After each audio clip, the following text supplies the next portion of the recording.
sustento após a data do Dia do Advogado, dia 11 de agosto, e relembrando, como diria Francesco Carnelucci, que nós devemos sentar no último degrau da escada, pedir para ser julgado igual ao acusado, e como diria Rui Barbosa, não queremos o panegírico da culpa ou do culpado, mas sim ser no Poder Judiciário a voz dos seus direitos e garantias constitucionais.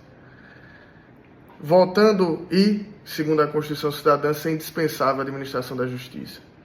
Voltando ao caso presente, o acusado, Dr. Gilson, foi submetido a júri no dia 25 de junho do corrente ano, na comarca de Aracaju. Um julgamento popular acerca de um crime ocorrido quando este humilde advogado possuía 2 anos de idade, em 1999. O caso é de 1999. Desse caso, o acusado ficou preso aproximadamente alguns anos e em 2019 ele foi posto em liberdade. Desde quando ele foi posto em liberdade, esse acusado não mais reincidiu na prática delitiva, não mais retornou a praticar qualquer conduta delituosa, permanecendo 5 anos até a data de sessão de julgamento em liberdade e sem oferecer qualquer tipo de mácula ou ofensa a qualquer dos pressupostos dispostos no artigo 312 do Código de Processo Penal. Nesse dia, a bem da verdade, a defesa não esconde nada, o acusado fora condenado a reprimenda de 28 anos, 6 meses e 2 dias de prisão. E somente nesse momento, no entender da defesa de maneira ilegal e inconstitucional, foi decretada a sua prisão automática. Bom, primeiramente, há de se dizer o seguinte: a defesa não desconhece que o Supremo Tribunal Federal vem debatendo a constitucionalidade do artigo 492, inciso 1º, a linha E do Código de Processo Penal. Isso não é desconhecido da defesa. Assim como não é desconhecido da defesa que esse julgamento se iniciou na pauta virtual e que, mediante o pedido de destaque do ministro Gilmar Mendes, voltou para a pauta presencial, onde aguarda designação. Então, o que nós temos hoje é um julgamento que está 0-0. 0-0. Não há nenhuma deliberação do Supremo Tribunal Federal acerca da constitucionalidade desse artigo. Ela continua pairando sobre ela uma aura de inconstitucionalidade.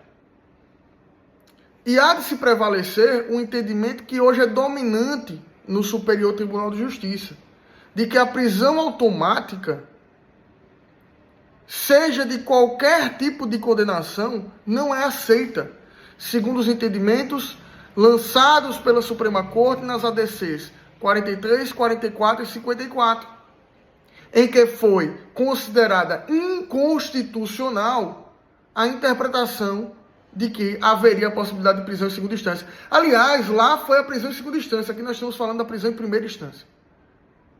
Então esse é o entendimento que hoje prevalece e que segue em vigor. Essas ADIs jamais foram desafiadas. E apenas para citar, a defesa traz o HC 737.749 da lavra do ministro Rogério Schitti Cruz no STJ e no Supremo HC 174.759 do Ceará, de relatoria do ministro Celso de Mello. Esse é o primeiro ponto. Devemos voltar, talvez, doutor Etélio, à previsão do Código de Processo Penal de que o acusado deveria se recolher ao cárcere para apelar? Se trata disso.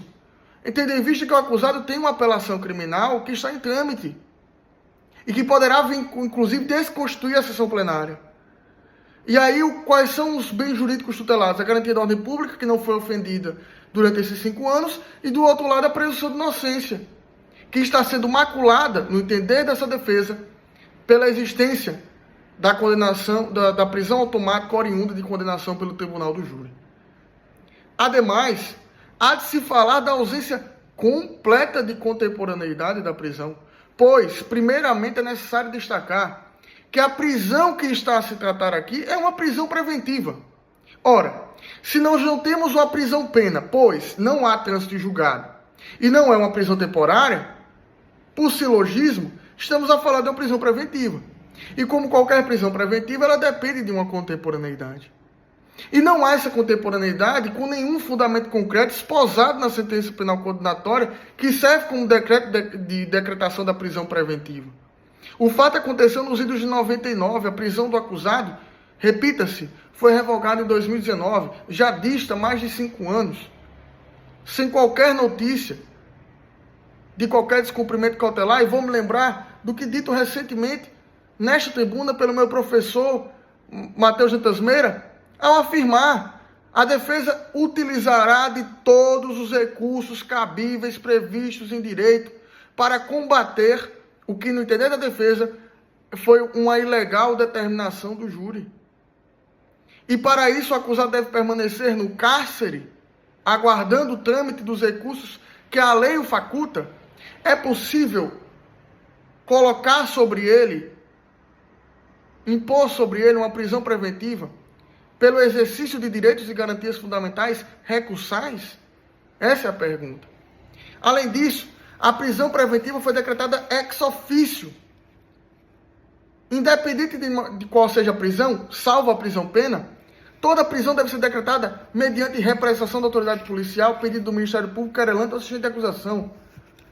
Ao perlustrar, ao joeirar a ata da sessão do júri, documento máximo do que aconteceu em plenário, não há, repita-se, não há nenhum pedido deduzido pelo parquet estadual para que o acusado fosse posto a ferros.